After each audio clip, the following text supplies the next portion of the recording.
नमस्कार. एका अत्यंत दुर्दैवी घटनेच्या पार्श्वभूमीवरती आपल्याला आजचा दृष्टिकोन सादर करावा लागतोय आणि हा दृष्टिकोन अर्थातच अजितदादा यांना समर्पित असेल. एक महाराष्ट्राचा एक अत्यंत समर्थ नेता हा अचानक काळाच्या पडद्याआड आज गेला. म्हणजे हे महाराष्ट्राच्या बाबतीत का असं वारंवार होतंय हा खरंच प्रश्न पडतो. प्रमोद महाजन बघता बघता असेच नाहीसे झाले. गोपीनाथ मुंडे, विलासराव देशमुख आणि आता अजितदादा. म्हणजे ज्या वयामध्ये नेतृत्व फुलत असतं, फुलणं अपेक्षित असतं आणि फुलू लागलंय असं दिसत असतं, त्याच वयात हे 3-4 नेते महाराष्ट्राचे महत्त्वाचे काळाच्या पडद्याआड गेले. हा खूपच मोठा आघात आहे. या निमित्तानं अजित पवार यांच्याविषयी काही आपल्याला त्यांच्या कार्यकर्तृत्वाचा जमाखर्च धांडोळा घ्यावा लागेल. याचं कारण असं की अजितदादांना अनेक चेहरे होते.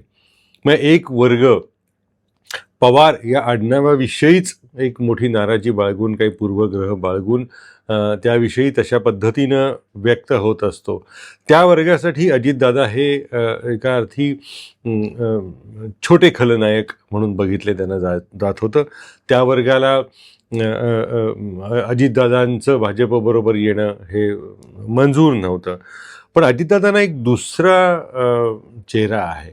तो आहे अत्यंत ज्याला कर्तव्य कठोर म्हणता येईल अशा प्रशासकाचा.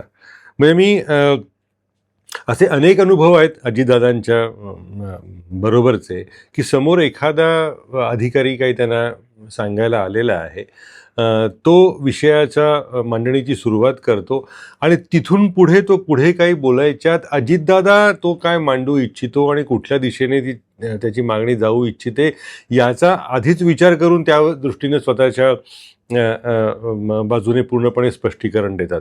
म्हणजे एक तर प्रसंग असा आहे, एक नाव घेणं बरोबर नाही या क्षणी, एका अत्यंत महत्त्वाच्या विद्यापीठाचे कुलगुरू अजितदादा अर्थमंत्री असताना त्यांना भेटायला आलेले होते आणि योगायोगाने मी तिथे होतो. यशवंतराव चव्हाणमध्ये हा प्रसंग घडला आणि हे कुलगुरू आतमध्ये आले आणि अजितदादा नुकतेच अर्थमंत्र्याचा त्यांच्याकडे ताबा आलेला होता आणि त्यांनी सांगायला सुरुवात केली की ही मागणी या अशी आहे, या विद्यापीठाची एवढं सरकारकडून येणं अपेक्षित आहे आणि हातात कुठला कागद नाही, हातात कुठल्या नोंदी नाहीत किंवा कुठल्या अधिकाऱ्याला फोन करून माहिती विचारणं नाही. अजितदादांनी त्यांचं वाक्य पूर्ण व्हायच्या आत त्या कुलगुरूंना प्रश्न विचारला, पण अमुक या योजनेमध्ये तुम्हाला तमुक एवढी रक्कम दिली गेलेली होती, त्याचा हिशोब तुम्ही सरकारला दिलात का? कुलगुरू अभ्यास असलेले होते, कारण ते तर अपेक्षित आहे त्या पदाची, किमान तेवढी अपेक्षा. 3-4 मिनिटानंतर अजितदादांनी अशा प्रश्नांच्या फेरी झाडायला सुरुवात केली की याच्यामधले तुमचं 60% अनुदान खर्च झालेलं नाही आहे, ते का नाही तुम्ही खर्च केलेले आहेत? याच्यातले अमुक पैसे हे भलत्याच ठिकाणी खर्च झालेले आहेत, ते का तिकडे खर्च झाले? एक म्हणजे मला तो क्षण बघणं हे इतकं एका अर्थाने एक प्रशासक म्हणून अजितदादांच्या विषयी कौतुक वाटणारं होतं, तितकंच त्या कुलगुरूंविषयी एक त्यांची सहानुभूती वाटणारं होतं. कारण त्यांची अक्षरशः भंबेरी उडाली आणि हे सगळं काहीही हातामध्ये नसताना अजितदादा त्यांच्याशी बोलत होते आणि त्याचा कुठलाही दावा त्यांचा या कुलगुरूंना खोडून काढता आला नाही. त्यामुळे हा एक कुशल प्रशासक महाराष्ट्राचा होता, मान्य करायलाच हवं.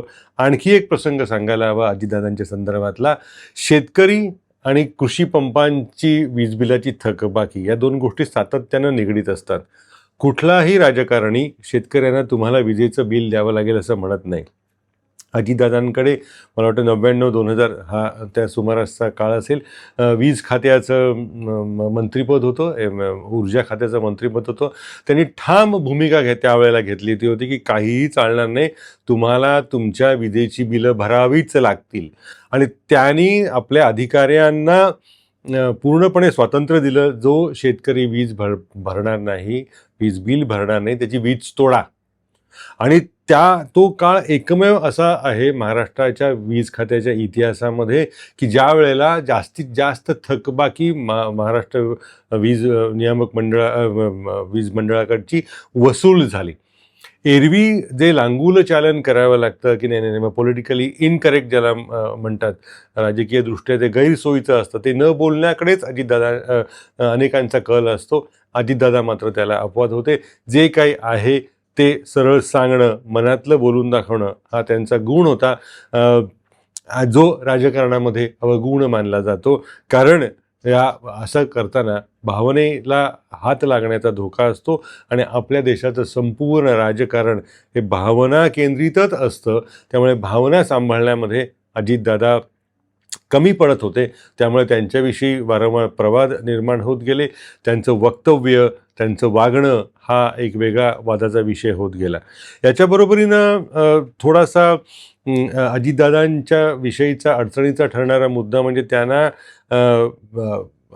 ह्या जी एक मुत्सद्देगिरी लागते ती त्यांच्याकडे तितकीशी पुरेशी नव्हती. म्हणजे सख्खे काका शरद पवार यांच्याकडून त्यांनी अनेक गुण घेतले.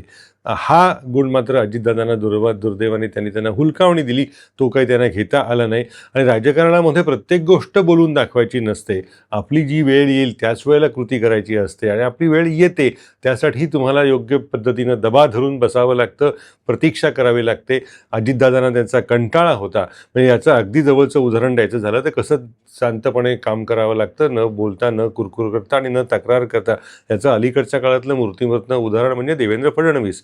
म्हणजे स्वतःच्याच पक्षाने एका तुलनेनं अननुभवी म्हणता येईल अशा व्यक्तीच्या हाताखाली उपमुख्यमंत्री पद स्वीकारायला लावलं तरी देवेंद्र फडणवीस यांनी जराही कुरकुर केली नाही आणि आपला क्षण येण्याची वाट बघत ते बसले. अजितदादांकडे तेवढा शांतपणा कधी नव्हता. हा त्यांचा एका अर्थाने त्यांची स्वभावाची आणि राजकीय विषयाची मर्यादा लक्षात येईल, मर्यादा लक्षात आणून देणारा मुद्दा आहे.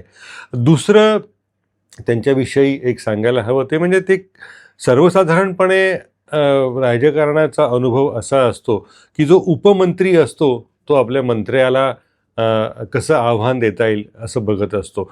जो कॅबिनेट मंत्री असतो तो आणखी ज्येष्ठ मंत्र्याला कसं आव्हान देता येईल असं प्रयत्न करत असतो. जो उपमुख्यमंत्री असतो तो मुख्यमंत्रीपद आपल्याला कधी बळकावता येईल याच्या प्रतीक्षेमध्ये असतो, तसे उद्योग करत असतो. अजितदादांच्या बाबतीत हा मुद्दा आवर्जून नमूद करायला हवा. ज्या मुख्यमंत्र्यांच्या हाताखाली त्यांनी उपमुख्यमंत्री म्हणून काम केलं त्यांना त्यांनी 100% जे काही देणं लागतं स्वतःचं ते अधिकच पद्धतीनं दिलं. त्यांनी कधीही आपल्या मुख्यमंत्र्याला अडचणीत येईल असं वर्तन केलं नाही. मग ते अगदी उद्धव ठाकरे यांच्यासारखे पहिल्यांदाच प्रशासन अनुभवणारे मुख्यमंत्री असोत, एकनाथ शिंदे असोत, पृथ्वीराज चव्हाणांसारखे तगडे प्रशासक असोत किंवा देवेंद्र फडणवीस यांच्यासारखे त्यांच्या इतकेच प्रशासनाचा ज्ञान आणि त्याच्यावरती हुकमत असलेले नेते असोत. अजितदादांनी कधीही आपल्या मुख्यमंत्र्यांच्या विरोधात कुठल्याही कागाळ्या किंवा जे उद्योग राजकीय म्हणतात ते कधीही केले नाहीत. त्यामुळे अजितदादा हे प्रत्येक मुख्यमंत्र्याचा एक विश्वासाचा एक आसरा असेच राहिले ते. हा त्यांच्यातला एक मोठा गुण होता. अलीकडच्या काळातलं त्यांचं राजकारण मात्र या त्यांच्यातल्या सद्गुणांवरती किंवा त्यांच्यातल्या या चांगल्या गुणांवरती मात करणारं होतं. सत्तेची एक गरज त्यांच्यामध्ये निर्माण झालेली होती. कारण काही असू देत, कदाचित जसं म्हणतात की ते केंद्रीय यंत्रणांचा दबाव असेल किंवा त्यांच्यावरती जे आरोप केले गेले ते असेल, त्यामुळे असेल, पण अजितदादांना सत्तेमध्ये राहण्याशिवाय पर्याय राहिला नाही. त्यामुळे पंतप्रधानांनी भले त्यांच्याविषयी 70,000 कोटीच्या घोटाळ्यातील आरोपी अशा स्वरूपाचं वर्णन केलं असेल, पण त्याच पक्षातल्या लोकांना ते एवढा माझ्यावर जर आरोप असेल तर पक्षात तुमच्या बाजूला सत्तेत घेता कसं असं विचारणं एवढं राजकीय धैर्य त्यांच्याकडे नव्हतं. दुर्दैवानं त्यांच्यासाठी सत्ता स्वीकारणं हे गरजेचं होतं, अनिवार्य होतं, अपरिहार्य होतं. आता या पार्श्वभूमीवरती त्यांनी केंद्राच्या सौजन्याने आणि न्यायपालिकेच्या अप्रत्यक्ष सहकार्याने त्यांचा जो स्वतःचा पक्ष म्हणजे काकांचा जो पक्ष स्वतःच्याच नावाचा म्हणून जो उभा केला त्याचं काय होईल हा प्रश्न या निमित्तानं दुर्दैवाने त्याला स्पर्श करायला हवा. याचं कारण असं की त्यांची जी राष्ट्रवादी पक्षाची जी इमारत आहे ती पूर्णपणे अजितदादा या एकमेव व्यक्तिमत्वाभोवती उभी आहे. त्या व्यक्तिमत्वाच्या पायावरती उभी आहे आणि हाच जर पाया आता एकदम अचानकपणे नाहीसा झाला असेल तर त्या इमारतीचं काय होईल हा प्रश्न पडतो. म्हणजे कदाचित असं होऊ शकेल की एक वर्ग त्यातला जो खरोखरच निधर्मीवादी आहे तो काँग्रेसच्या वाट्याला आणि पुन्हा एकदा शरद पवारांच्याकडे जाऊ शकेल. त्याच वेळेला म्हणजे हा जो दुसरा मुद्दा आहे हा भाजपसाठी अधिक महत्त्वाचा आहे. त्याचवेळी सत्तेच्या गरजेपोटी एका वर्गाला भाजपमध्ये जाणं अनिवार्य वाटू शकेल. त्यांचं काय करायचं हा प्रश्न भाजपला भेडसावण्याची शक्यता दाट आहे. कारण त्यांना सत्तेमध्ये राहणं हे अपरिहार्य आहे. त्याच वेळेला अजितदादांची जागा भरून कशी काढणार हा प्रश्न देवेंद्र फडणवीस आणि भाजपला सुद्धा सोडवावा लागेल.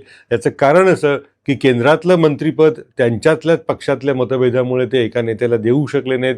ज्याला देणार होते त्याच्याविषयी ज्येष्ठांनी आक्षेप घेतल्याचं वृत्त आलं. त्या ज्येष्ठाच्या आक्षेपाला मान द्यायचा तर त्याच्याविषयीच्या वदंता या मध्ये आल्या. याच्यामुळे केंद्रातलं कुठलं महत्त्वाचं एक मंत्रिपद अजितदादांच्या राष्ट्रवादीकडे दिलं जाणार होतं ते त्यांना देता आलं नाही. तसाच प्रश्न आता अजितदादांच्या उपमुख्यमंत्रीपदाचं काय होणार हा सुद्धा देवेंद्र फडणवीस यांना सोडवावं लागेल. कारण त्या मुद्द्यावरती त्यांच्याच पक्षात एकमत होईल अशी शक्यता तूर्त तरी दिसत नाही. त्यामुळे तो एक मुद्दा राहील आणि अशा या पार्श्वभूमीवरती यांचं जाणं हे अर्थातच अचानक धक्कादायक आहे आणि अजितदादांनी त्यांची अशा पद्धतीनं या सगळ्या राजकीय पटलावरनं त्यांचे जाणं हे हृदयाला चटकासुद्धा लावणारं आहे. इंग्लंडमधले एका नेत्याचं वर्णन असं केलं जायचं की the best prime minister England never had. अजितदादांच्या बाबतीत असं म्हणता येऊ शकेल की एक सक्षम मुख्यमंत्री जो महाराष्ट्राला कधीच मिळाला नाही आणि तो याच्या पुढे कधीही मिळणार नाही. कारण अचानकपणे त्यांना या सगळ्या राजकीय पटलावरनं निघून जावं लागलेलं आहे. त्यामुळे या क्षणी त्यांना श्रद्धांजली वाहण्यापलीकडे दुर्दैवाने आपण काही करू शकत नाही. पण हा एक महाराष्ट्रासाठी निश्चित मोठा आघात आहे आणि हे महाराष्ट्राच्या नेतृत्वाचा जो एक परीघ आहे त्याच्यामधली एक मोठी पोकळी आहे असं म्हणावं लागेल.